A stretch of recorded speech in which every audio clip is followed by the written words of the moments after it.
Howdy folks. Today we're going to take a look at authentication. So how do we log a user in and how do we make use of that login? So to start off, I've got a sample system set up over here. So let's take a look. We've got our SQLize. We've got just an API.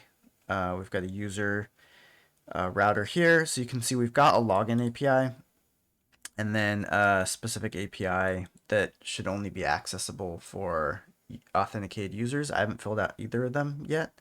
We'll go over that in this video. You can see I'm using a pretty standard, I'm not hashing the password at all, so this is insecure. You should definitely hash your password using bcrypt or something similar, and then use that to compare here. If we have time, I'll go over that, or that might be another video. But for now, I just want a quick example that works, that I can also insert users into easily. We've got our user model, which just has username and password at the moment. Remember that SQLize does add an ID automatically. Our schema, just creating our database. And then we don't have any views because we're not actually hooked up with handlebars here. And then our server is just a pretty standard. It grabs the user stuff and such. So the first thing we want to do is, how do we log in? What is a login? To start off, a login is where a user provides a password and a username, and based on that username and password, we can determine if they are in fact the user in question or if they just have borrowed someone else's password.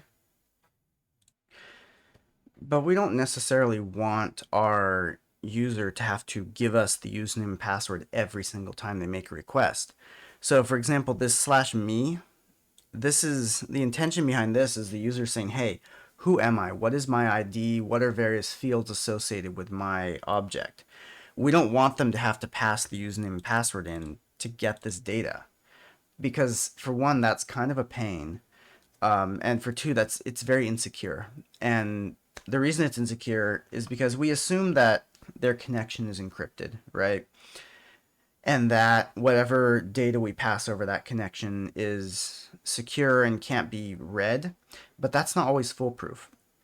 So if you pass the username and password over once or twice, that's probably okay, because the likelihood that someone is going to grab and be able to crack that particular request is lower.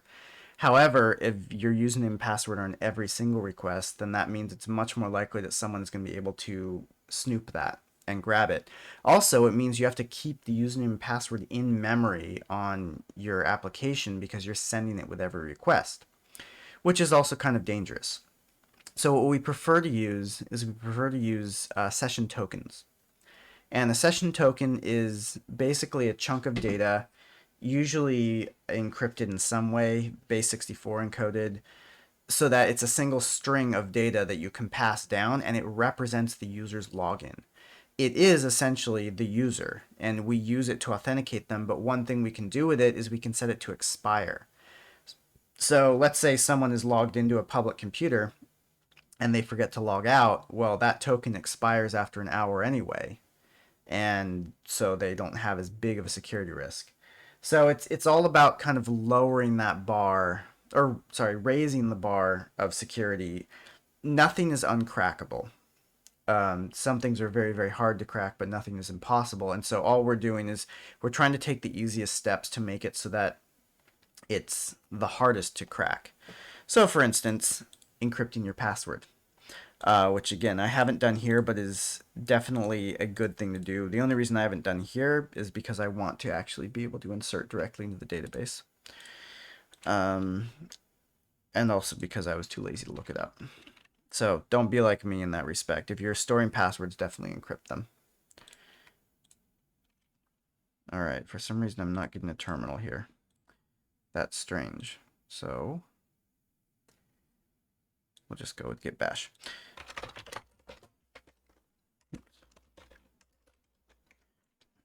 So what I'm going to do now is I'm going to try to insert, let me start my server up. I'll be right back. Okay, so if you get this error while trying to connect to your local server, it means your server is not running. There we go. Now it's running. Use testdb Show tables. You can see I've got my users table here. My users table has a username, password. I'm not going to worry about those any of those other fields. If I was doing an insert through Sequelize, it would set the created at, updated at. They're not required. User.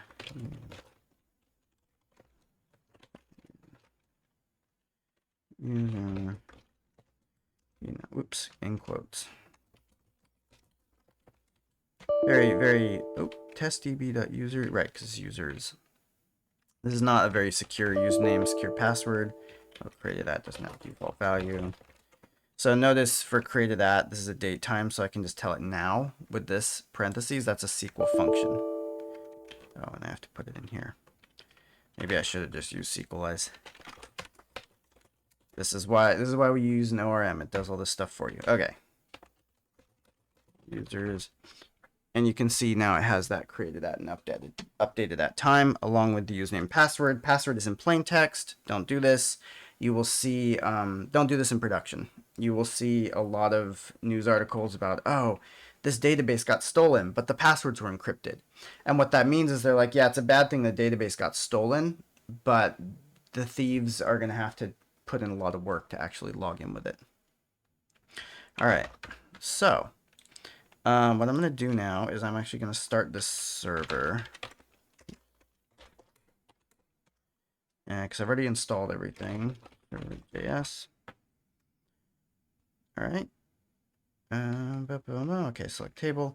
Actually, what I'm going to do is I'm going to use nodemon on this because I want it to restart whenever I change code. I'm going to install nodemon there, and then in here, I'm actually going to create a start script that runs nodemon for me. All right, and then I can say start. Yeah, and that'll restart itself whenever I make changes to the code, which is what I want. All right, so now let's bring up Postman and let's call one of these APIs. Let's call the login API to start off with. And let's just see, what is it doing right now? Does it work? Come on, Postman. Okay, so I'm going to add a request in the Postman. This is going to, let's see, we made this a post. This is, if I look at my server, user, and then /login. So this is post user login. So here we go. We're going to change this to post. Localhost, the port, user login. All right. So now let's put in a body. Well, let's put in our header first. Remember, we have to tell the server what type of body we're dealing with. Content type, application, JSON. Now if I go to my body here, I'm going to go to raw, and it's already selected JSON because it knows that that's what I'm doing. I'm going to say bad username, password, test. So correct password, bad username. Send that. It says no such user. Now, there are a couple of schools of thought about this. Some of them say, hey, what you should do is no matter if it's a bad username or a bad password, you should just say, hey, the login failed, right? Like couldn't authenticate the user, because then someone isn't going to be able to say, oh, does that user exist? Or is the password just wrong? So what I've told any hackers now is that this is a bad username. But if I put in user and bad password and I run that and it says bad password, well, now what information that I've given to someone who's trying to hack into my system is that that user does exist. Now, whether or not this is actually valuable for security kind of depends on how your system is set up. So, for example, if you're logging into something like Discord, for instance, your username is public knowledge in Discord, because it's just there. Like anyone who wants to check can like try to log in with your user, try to log in. They could also try to create an account with your exact user, though it's got that little code at the end, which I think is why they do that. So in any system where usernames are unique, it doesn't make sense because someone could always just try to sign up with that user, and if there's an error, they know that user exists. In systems where usernames are not unique, well, then you actually those systems are a little harder to build too, because you have to make sure that the users have different passwords, which can be a little tricky, because if someone has the same username and the same password as another user, well, how do you know who's logging in? So usernames not being unique is a little bit more rare, but usually in that case, then you're signing in with an email, in which case you can always just try to sign up with the email and see if it's already been used. So it's a little bit of, in my opinion, in most system security theater, to kind of disguise in the login that the user account already exists or does exist properly, because in that case there's usually a way to verify that in other ways, so you're not really saving much, but it's not the hardest thing in the world to do. So if we were to do that, we could just go in here and say bad login, make them both 403s, and change this to bad login as well. So now if I go in here, put in a bad user, oh, did that not restart? Should have restarted.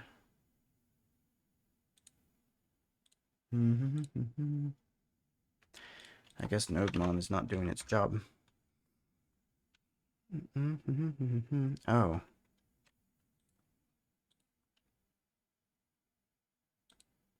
What happened to my package JSON?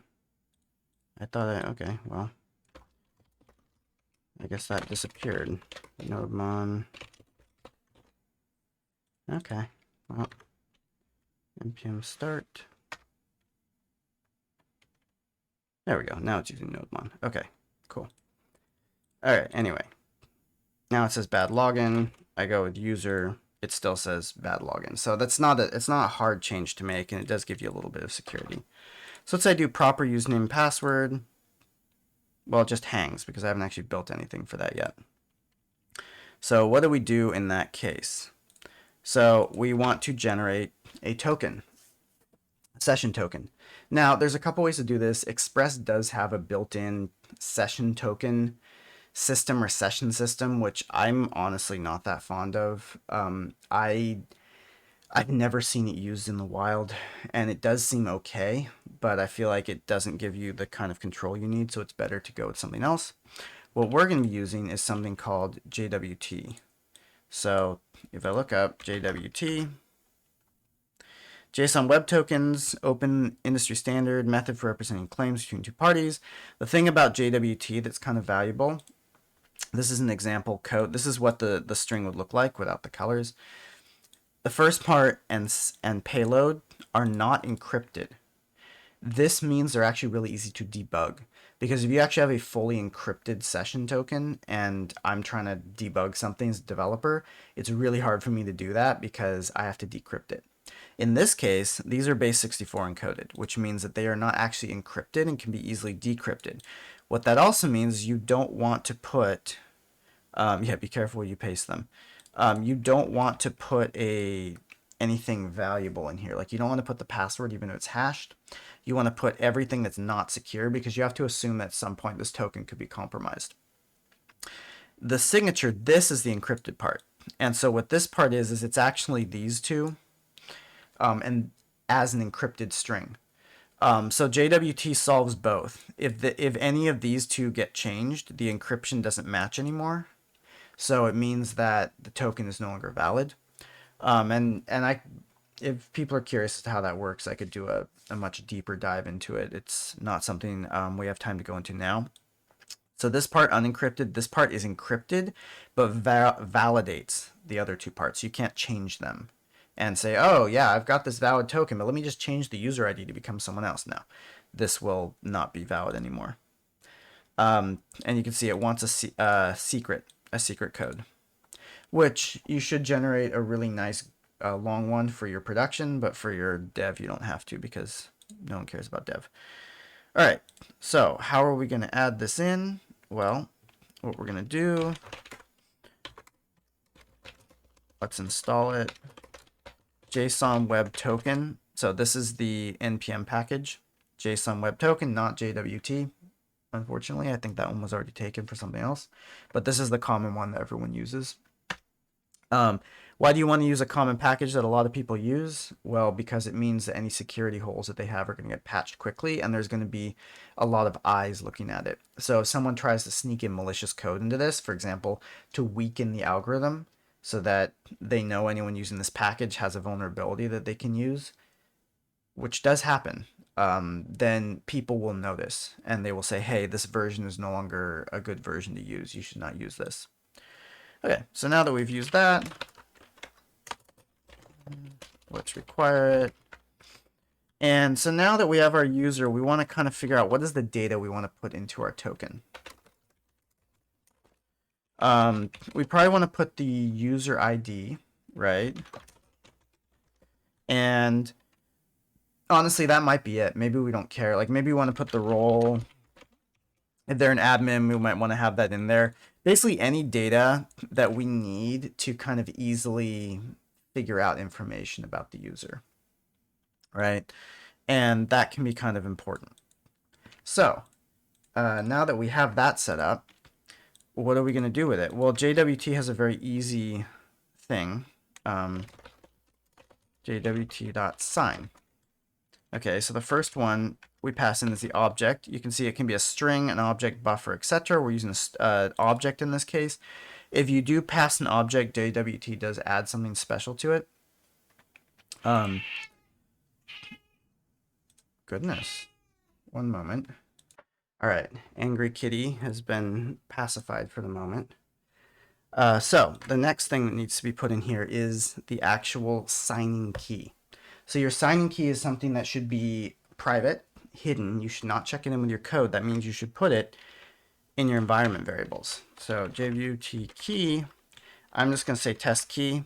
For your production environment, you want to generate something much more secure, probably a random string of at least 50 characters. The longer the better. All right, so then JWT key. So now, what do we do with the token now? Well, there's a couple things that you can do with tokens. One of them is, in a lot of cases, you don't actually want them to be editable from the JavaScript in the browser.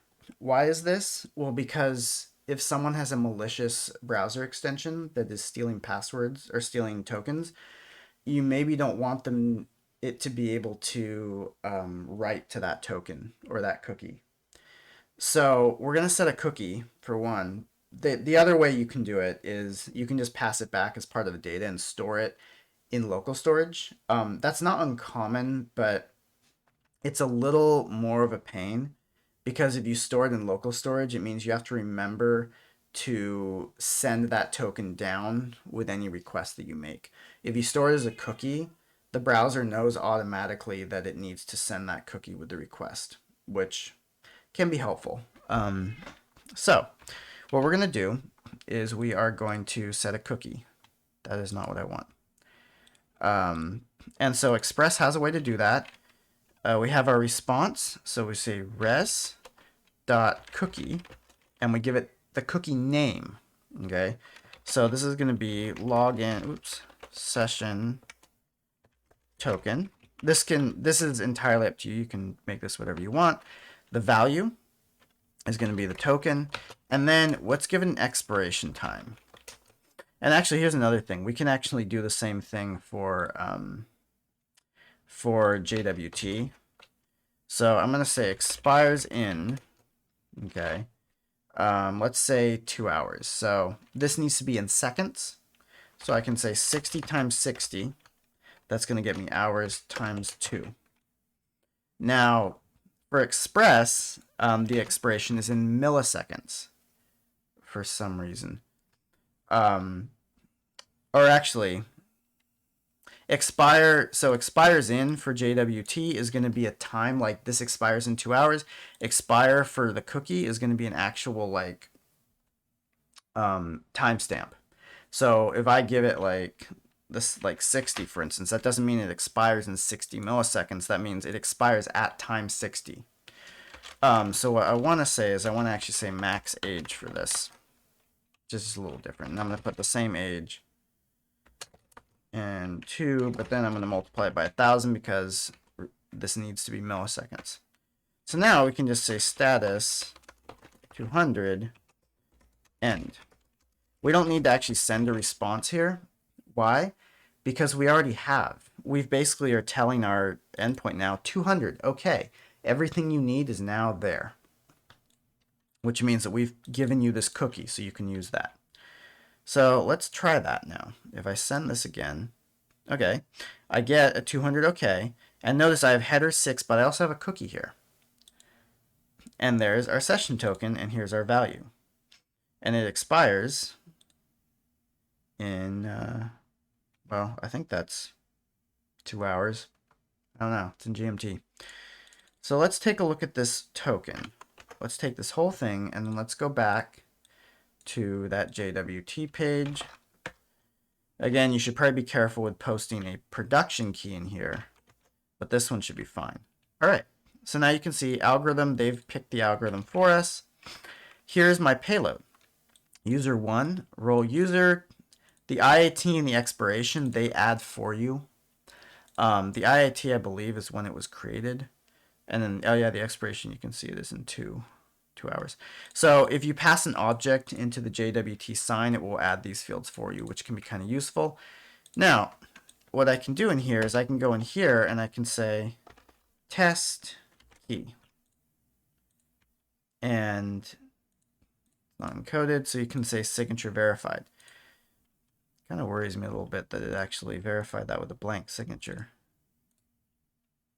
Anyway, so yeah, now we've got our token. So now what I can do is the next time if I make a request, let's call this one login. Let's make a new request, and we're going to call this get user. This should actually, this is a post. Why is this showing up as a get? I haven't saved it, that's why. Get user. That's where we want to save it, that's good. And so this one is going to be a get, right? Because that's this one down here, the /me. So localhost 3001 user me. Okay, so what do we do here for our headers? Well, for our headers, we actually want to now pass in the new token that we had. And for most of our, if we're doing this through the browser, through fetch or something like that, it'll do that automatically. Why will it do that automatically? Well, because when we actually got this login request, you can see there's a set cookie header on here. And the browser takes that in and it's actually going to set that cookie for us magically. In Postman, we don't have that. So we actually have to send cookie. Okay. And then I'm going to say session token equals. And I'm just going to go and copy this value. And I'm just going to pass it in here. The other way that we can handle it is via authorization headers. So I might do a video on that afterwards if we're not, if you're not using cookies. But cookies is kind of the easier way to go. Okay, so we run that, and again, it kind of fails, doesn't really do anything because we haven't actually done anything with it. So what we need in Express is we need a way to handle cookies. So there is actually a package for that. It is called the cookie parser. Cookie parser. So this is similar. This is middleware that is similar to the body parser that we've used already. All right. So we install that cookie-parser. We go to our server. Cookie parser equals require cookie parser. Now, similar to how we're using our express.json for the body, we're going to do the same thing here. We're going to say app.use cookie parser like that. Okay. Now, if we go in here, let's console.log express, direct.cookie cookies. Okay. So this restarts. Let's take a look at now if we send this. Okay, it's still going to kind of fail, but you can see now we have that session token cookie. There it is. Okay, so I'm going to cancel this. So we know that we have session token equals rec.cookies. And if you were coming from fetch, because we set this cookie here, this would just show up automatically. For us, we wouldn't have to put it in the header here because the browser does that for us. It's pretty nice. Okay, so now we have our session token. Well, what do we got to do with it? We have to validate it because someone could have just put gibberish in here. We don't know. So we want to verify that this is actually a real token that someone, you know, is okay with. Okay, so what we're going to do then is we can actually say JWT.verify. We give it our session token and then our JWT key. So what this is going to do is a couple things. For one, if it's an invalid token, it's going to throw an exception. So we actually do want to put this in a try catch. And then if there's an issue, we're actually just going to return that same 403 and just say, hey, bad login, your token couldn't be verified. Okay. So let's just check this out. Yeah, let's just do this. And so let's put in a bad cookie. Let's go in here. There's an S at the end here. We're just, oops. Wait, what is there? There's a 4 at the end. We're just going to remove that. So removing that will invalidate the whole thing. We send that, and you can see now it says, hey, bad login. This token is not valid. I go and put that 4 back. Well, now it just runs forever because it never hits that, and we're still not ending the request. So now here's the thing. We want to get that data out of the JWT token. Well, luckily, the verify function does that for us. So I can say user data equals JWT.verify. Now let's console log that data, and I'm just going to say res.end. So now let's take a look at this. If I call this again, I get that 200, and there's my user data. All that data that's contained in that JWT key, it's there. Okay, so what are we going to do with this now? Well, this is all about getting the user, right? So let's say user equals user.find by PK, user data ID, simple user.get, and a plain. I think this is how you get a simple one. And then what I'm going to do is I'm going to delete the password out of this because I don't want the password. There's a way to do that in find by PK, but I don't remember exactly what it is off the top of my head. But yeah, Sequelize has a way for you to do this, to strip out the password. I'm actually just going to say delete user simple.password. And then .json user simple. All right. So now I run this again. And there's my data, my ID, my username, I created that, I deleted that, or updated that. So this is an example of using a session token to get data from the user. This whole chunk of stuff you can put inside of a middleware if you want. We might go over that in a later video, but I think that's good for now. So important thing, once you've validated your user and validated they've logged in okay, you can create a token with JWT sign. Giving an object is best. As little data as possible. You don't want to put the whole user object in here, but you want to put as little data as possible to basically verify the user. So like if I was trying to do something with admin, the fact that this role is on here tells me I don't need to fetch the user in order to do that. And that's kind of what you want to put in the token, is you want to put as little data as possible to be able to get through most of the validation of the API, just to verify the user can be accessing it. The reason for this is if someone is trying to like hack your system, they are going to be making a lot of requests. You want those requests to be handled very cheaply. You want to reject them, but you want to reject them cheaply. If every request that they make actually goes and fetches the user from the database, that would be really expensive, which means that they could actually DDoS your site if they just made enough requests. However, if you pre-compute all this data, then it's a lot cheaper. So, for example, for an admin role, I could very easily check that this user is not an admin and just say, no, sorry, you can't access this API. And I wouldn't even have to fetch them. Cookie, use the cookie on here, cookie name, token, max age. I would definitely recommend putting something on here. 2 hours is a little short.